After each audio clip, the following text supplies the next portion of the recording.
Hey guys, what up? Alf here, and today I'm going to be bringing you my Hero Beat deck profile. Just a little background about this deck. I've been building it for a while now, and it's the deck that I'm most confident with at the moment. I really like how it's been testing this format against the best decks such as Plants, Agents, Dark Worlds, even Rabbit, stuff like that. And I was going to be running it at YCS Brighton in December, but it's been brought to my attention that Elemental Hero The Shining isn't actually legal in Europe because that hasn't been mass distributed yet, so I can't really run the deck without Shining, but I thought I'd bring you the deck profile, just show you what's in it, because it's a really good and competitive deck, and it doesn't cost that much to build either, because it doesn't run Torgo, it doesn't run Rabbit, Dark Smog, all the expensive cards right now, and I think it's a really effective and good deck. So I'll just explain the choices as I go along. One Stratos, pretty obvious, should be a staple in pretty much every E-Hero deck, such as Neos Alius, can blow up back rows, you can use it with Miracle Fusion, you can search it out easily.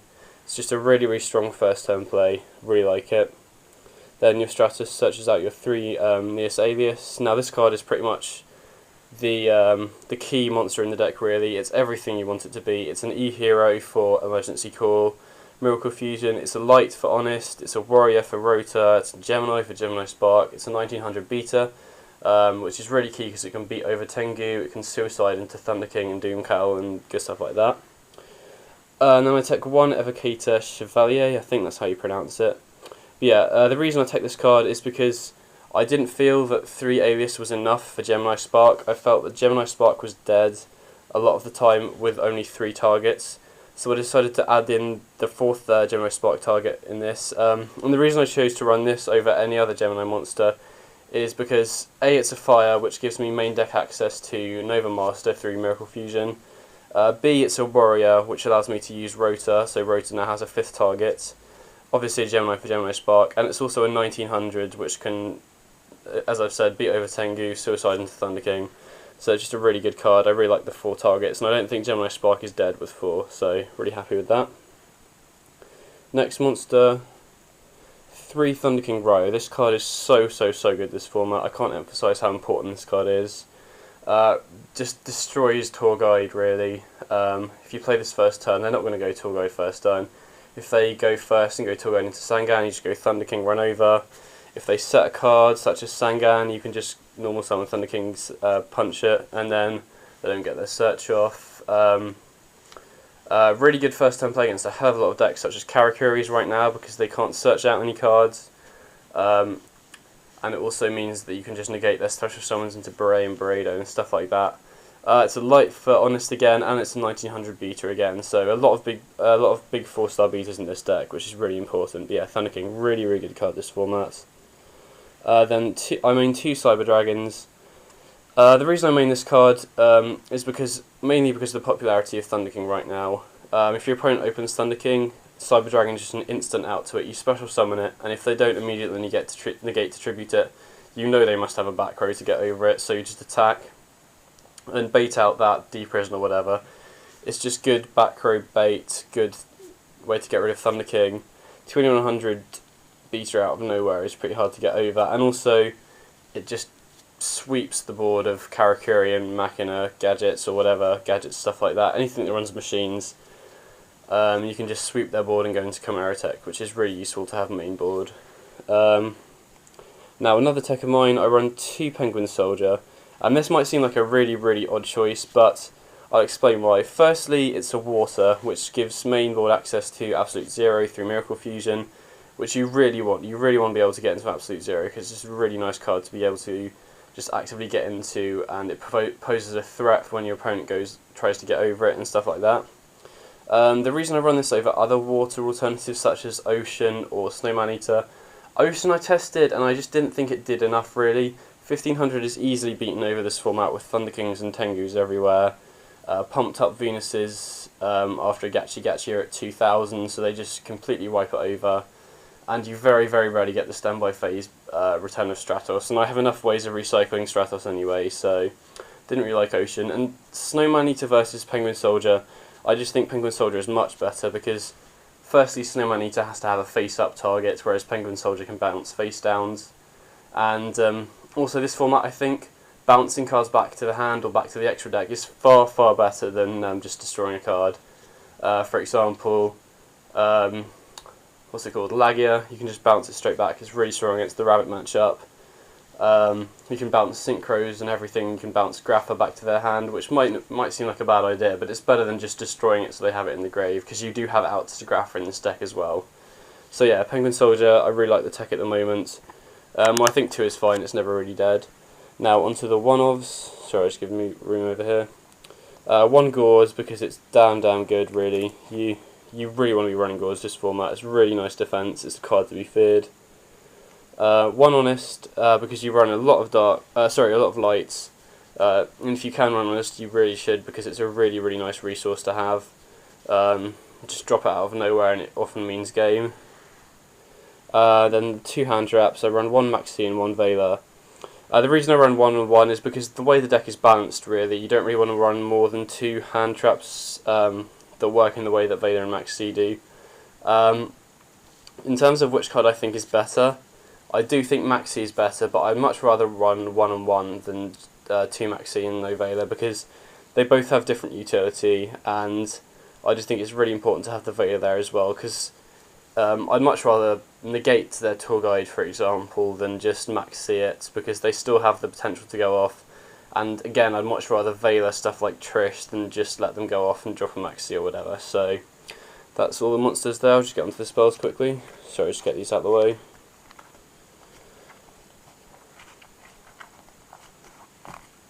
Right.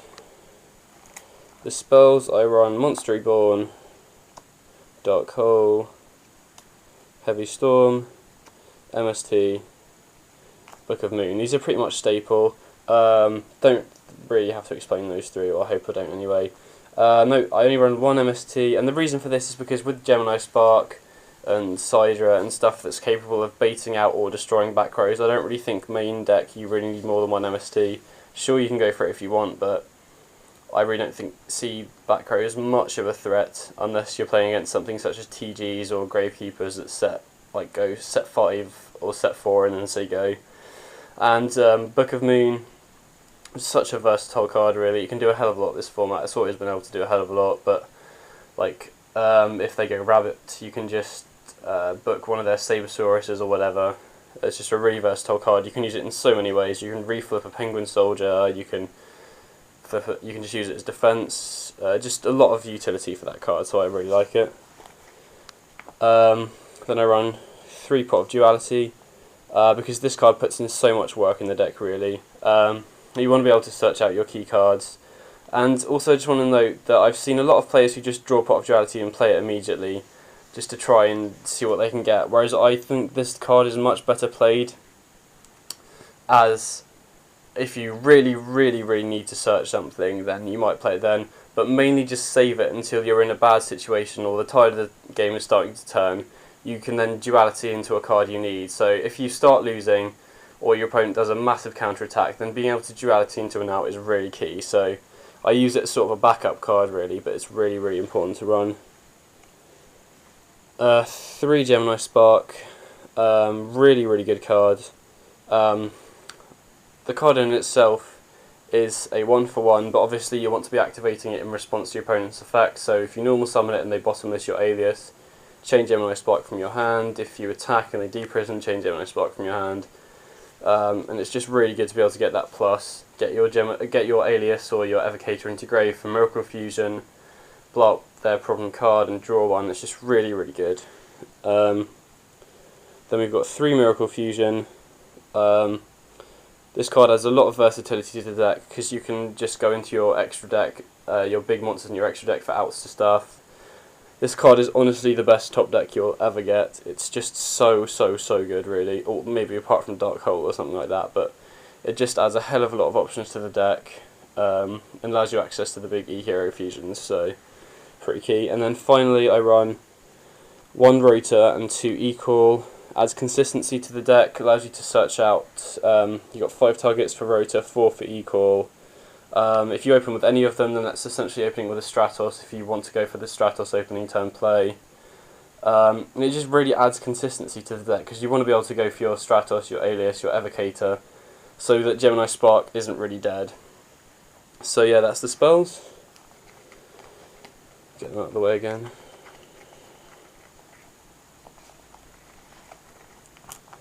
And then finally the traps. I run one Torrential Tribute because it's just a really, really good card. It always has been. One Compulsary. This card is really, really, really good, this format. It really is. It's just a one card out to any Synchro, any Xyz, one card out to Zen mains. As I've said, bounces, Synchros and Xyz. I'm tempted, I've always been tempted to run this at 2, but I really think it's fine at 1. I mean, sure, you could take a second, but either way, this card is really, really good. This is not a trap stun, this is a proxy for Trap Dustshoot, just because I don't have mine at the moment. So yeah, this is a Trap Dustshoot, and I pretty much run Trap Dustshoot in every single deck, because it's just too good not to run, really.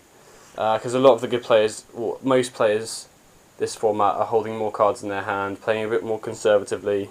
The format is a bit slower, so Trap Dustshoot is very rarely dead, and if your opponent blind MSTs it, or liders it, or something like that, and you chain, then you've got such a good chance of winning from then if you can get that key combo piece out of their hand. And then finally, I run 2 Deprison and 2 Bottomless. Now to explain these choices, I think it's probably better to address the cards I'm not running, and then explain why I think these cards are better in the deck. Mirror Force, quickly get out of the way. I don't think Mirror Force is very good against good against good players. I know that sounds a bit arrogant, but 9 times out of 10, Mirror Force will only be 1 for 1, or at best 2 for 1, because your opponent isn't really going to overextend unless they're pushing for game, in which case they'll probably have already got rid of your back row. So Deprison is just much better for 1-for-1s.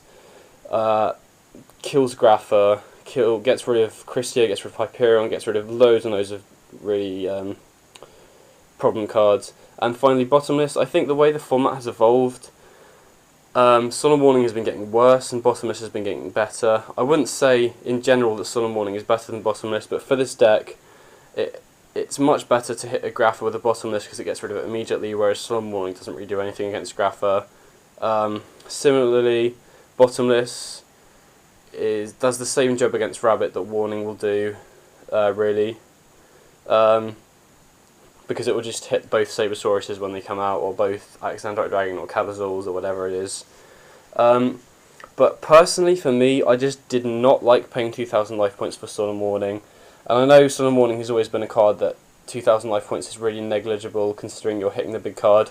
But within this deck, the Bottomless hits stuff that Solemn Warning would do without barely anything. Because I know, obviously, the opponent will have a chance to activate their Ignition and trigger effects and such like that. But the way the deck works, you're not really going to be having that much stuff out on the field. So say your opponent drops a JD, which you would normally Solemn Warning. The maximum amount of monsters you're really going to have on the field at one time is 1 or 2. You'll probably have 1 or 2 back rows. So if they go JD, activate Priority, minus 1,000, and then you activate Bottomless, you're losing maybe 1 or 2 cards off it, and I would say that's absolutely fine, rather than paying 2,000 life points for it, because the JD will just send your stuff to the grave, you can Miracle Fuse it later or whatever, just stuff like that. I just think Bottomless is much better. I don't like paying 2,000. So yeah, that's the main deck. I'll quickly go on to the extra inside, because I know this video is dragging on a little bit. The extra deck, the only Xyz monster I run is Utopia. Really important to have in the deck, really, because you run a lot of 4 stars, you can go into it fairly easily. Roach, I think Roach is a good card, but I don't think it's really suited to the way the deck plays, because Roach is very easy to get over. People are maining Thunder Kings, so you can suicide into it, the opponent can Xyz summon and get around it, stuff like that. So I think Roach is a good card, but I don't think it's really suited for the deck or the way I play. Only 2 Elemental Hero Shining right now. I used to run 3 without question, but I realised with only 3 Miracle Fusions in the main deck, you very, very rarely need to actually go into the 3rd, so I've never needed to go into the 3rd, so I just decided to put it down to 2. A really important card to go into, because you can go Miracle Fuse with like an Alias and a Stratos, and then when it's destroyed you get both of them back to your hand, just stuff like that, and it can beat over pretty much everything now. 2 Absolute Zero, more Miracle Fusion targets. This goes with your Penguin Soldier. Ab Zero is just a really, really good card. You should know what it does. Really, really good. 1 Nova Master. This is for the Chevalier or the Evocator, as I said earlier. Really nice to have. Also, all of these work with Super Poly, by the way. So, but yeah, Nova Master is really a really good resource, especially if your opponent has no back rows, because you can just beat over and start to draw, especially if it's late game and you're top decking. One great tornado is a Stratos and a Super Poly target. I don't go into it that often, but you really do need it there, just for that one instance where your opponent has a card where you can maybe attack for game if you can half its attack, or if they've got multiple monsters and you've got, say, Sidras and stuff, just go into Tornado and just half the attack of everything on the field. And then one Gaia, you can get into this through Maxx C and Miracle Fusion, but it's mainly for Super Poly really. Barely go into this, but you really need it there. So those are the E-Hero fusions. Then I also have one Dragon Knight Draco-Equiste. This is only for Super Poly, and it may seem a very situational card, but it's really nice to have there against decks such as Scraps or decks that run Starlight Road that consistently go into the Synchros. Then you can just go into Super Poly and then into this guy, which is really, really nice. Obviously Chimeratech, because I main the two Sidras, you want to be able to sweep the field and go into like a 3,000 or 4,000 attack Chimeratech. Then the Synchros, Librarian, Brionac, Black Rose, Stardust, and Trishula. They're pretty much staple. The only thing I should really explain in there is why Librarian over Catasta is because I don't actually have a Catasta right now. But to be fair, I don't think it's much worse. You can easily run a Catasta instead. It won't really make much difference because it's just an extra out to stuff. But it's just the fact that Librarian is really, really good against decks such as Plants, and you can also run over Catasta with this. So that's the extra, and I'll quickly go on to the side. I sided one DD Crow for Plants mainly, but anything that needs one spot grave removal. Like if you're playing against a Dark World player who doesn't spam Graffers, just being able to Crow when they discard is really nice. One Kycoo just kills Dark Worlds. Really good against decks that roll around the grave, like Agents as well is really good because it forces them to special summon Hyperion with an agent from their hand or field, which is a minus for them. Then they can't activate Hyperion's effect till it's out, and you can just attack over stuff and banish their agents from the grave. Oops, sorry. Fail. 2 Leeching the Light, mainly for agents, but also against maybe the Mirror, depending on how many lights they're running, and also against rogue matchups such as Light Sworn or whatever, just a 1 card out to JD, 1 card out to Christia, stuff like that. 2 MSTs because you have to against back row heavy decks or stuff that run continuouses. Devil Smashing Ground, really, really important, really, really good. I like them both. Yeah, it's really, really good against stuff that runs big boss monsters such as agents, getting over their Hyperions and their Christias. Also, it's just a 1-for-1 trade to get rid of the Xyz materials on Lager as well. So, just really, really important card. The one Super Poly, as I've mentioned before, only one is fine really. Side it in against stuff that doesn't run Darks if you need to. Side it in against Rabbit because you can activate it on their Lager and they can't negate it because of the effect of Super Poly. So you can just Super Poly their Lager into a Nova Master. And obviously it's insane in the mirror match as well. There should be 2 Skill Drain here. I've only got 1 with me, so I side 2 Skill Drain because I can, basically, and it hurts so much of the meta. The only cards it hurts in your deck is the Stratos Search, which you normally get off early game before you flip the drain anyway, and also Thunder King's Continuous Effect. But to be fair, if you're siding this card in against decks such as Plants or Agents or anything like that, it's going to hurt them much more than it's going to hurt you. So, 2 Skill Drain, then 3 Shadow-Imprisoning Mirror, just kills Dark World's dead, and also just good against any deck that runs a lot of Darks, like Black Wings, probably missing a few like Infernities and stuff like that. And finally 1 Light-Imprisoning Mirror because it's really good against Agents. I don't really want to run a 3rd Leeching, so I run Light-Imprisoning, good against a lot of decks now, Agents, Light Sworn and that. So, that's the deck guys. Cheers for watching. If you have any feedback, just drop me a comment. There's more stuff coming, so comment, rate and subscribe. Cheers guys.